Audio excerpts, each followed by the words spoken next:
एक राजा ने अपने महल में गरीबों के लिए भोजन तैयार कराया, लेकिन दुर्भाग्यवश खीर में एक सांप गिर गया।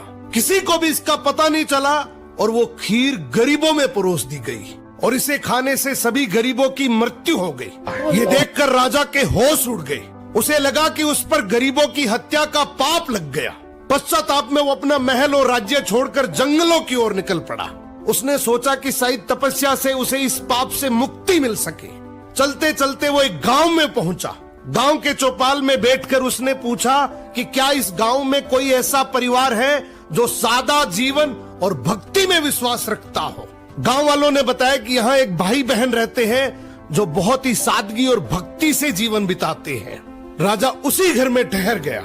अगली सुबह राजा ने देखा कि वो लड़की ध्यान में बैठी हुई है।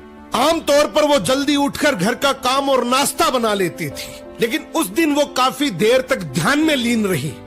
जब वो ध्यान से उठी तो उसके भाई ने कहा, बहन आज तुम देर से उठी हो, घर पर एक मुसाफिर ठहरा है, नाश्ता कराकर उसे जल्दी भेजना था।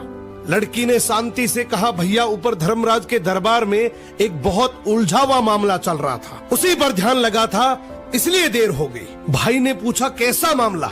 लड़की बोली, एक राजा ने गरीबों के लिए भोजन बनवाया था, लेकिन दुर्भाग्यवश खीर में सांप गिर गया और वही खीर खाने से सभी गरीबों की मृत्यु हो गई।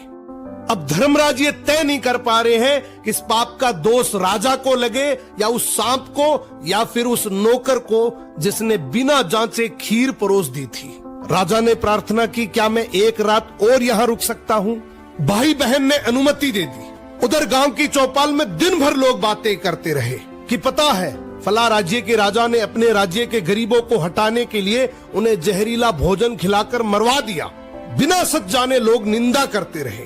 अगली सुबह लड़की फिर ध्यान में बैठी। ध्यान पूरा होते ही वो अपने काम में लग गई। राजा ने उससे पूछा, बेटी अब बताओ गरीबों की मृत्यु का पाप आखिर किसे लगा?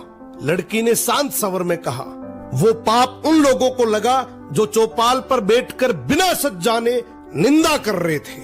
राजा की आंखें भर आई, ये जानकर कि वो इसका दोषी नहीं है।